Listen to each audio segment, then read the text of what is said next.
Nous sommes le 17 février, voici le 23e épisode de la saison 6 du JT News Assurance Pro. Nous commencerons JT avec les premiers résultats tombés ces derniers jours en réassurance et en banque assurance. Nous reviendrons sur l'acquisition du courtier De Clarence et la stratégie de Verlingue avec Eric Momy, son directeur général.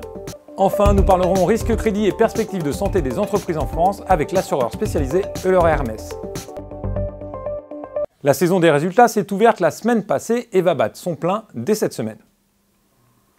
Avant les publications de CNP, Groupama et AXA prévues les jeudis 20 et vendredi 21 février, faisons un rapide retour sur les résultats publiés la semaine passée avec la réassurance, AIG et Société Générale notamment.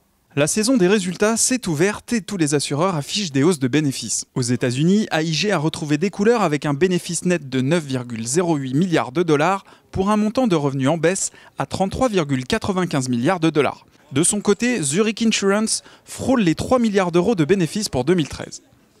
La sinistralité a également épargné la réassurance. Munich Re atteint 3,3 milliards d'euros de résultats nets en 2013. Enfin, Société Générale Insurance s'est illustrée avec un résultat net de 318 millions d'euros. Vous retrouverez bien évidemment tout au long de la semaine les résultats des assureurs sur le site avant un JT spécial le 3 mars. Parlons maintenant de courtage. Il y a quelques semaines, le courtier Verlingue a finalisé le rachat de De Clarence. Voici des éléments d'explication et de stratégie avec le directeur général de Verlingue, Eric Momy, interviewé par Thierry Gouby. Alors ce courtier, il est pleinement dans la stratégie de l'entreprise. On a un projet qui s'appelle Verlingue 2015. Il y avait deux objectifs majeurs. Un premier qui est de se renforcer en région. Il y avait une métropole dans laquelle on n'était pas implanté, qui est Toulouse, qui nous permet, d'aller voir toutes les grandes entreprises du sud-ouest. On y est maintenant à travers De Clarence. Donc là, il y avait un intérêt géographique. Le deuxième intérêt, et là aussi on est au cœur de la stratégie de Verlingue, c'est qu'on a identifié un certain nombre de secteurs d'activité dans lesquels un courtier généraliste, on va dire, apporte pas une valeur ajoutée suffisante aux entreprises de ces secteurs.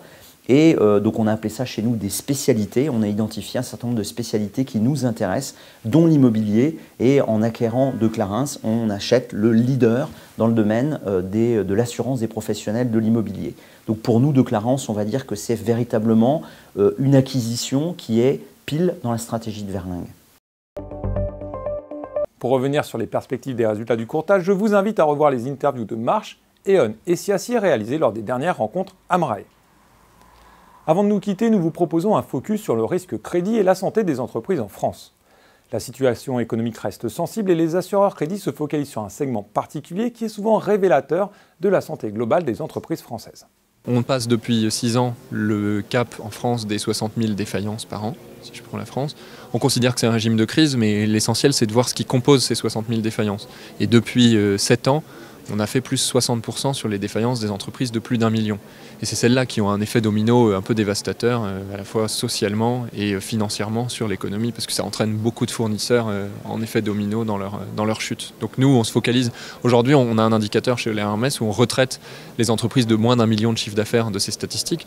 Non pas qu'elles ne souffrent pas quand elles déposent le bilan et que c'est sans enjeu, mais parmi les 62 000 défaillances qu'on attend en 2014, le sujet c'est combien d'entreprises de plus d'1 million et même je dirais combien d'entreprises de plus de 15 millions qui composent ça. Ce JT est maintenant terminé, je vous rappelle qu'un dossier spécial mutuel commence aujourd'hui et pour 2 semaines.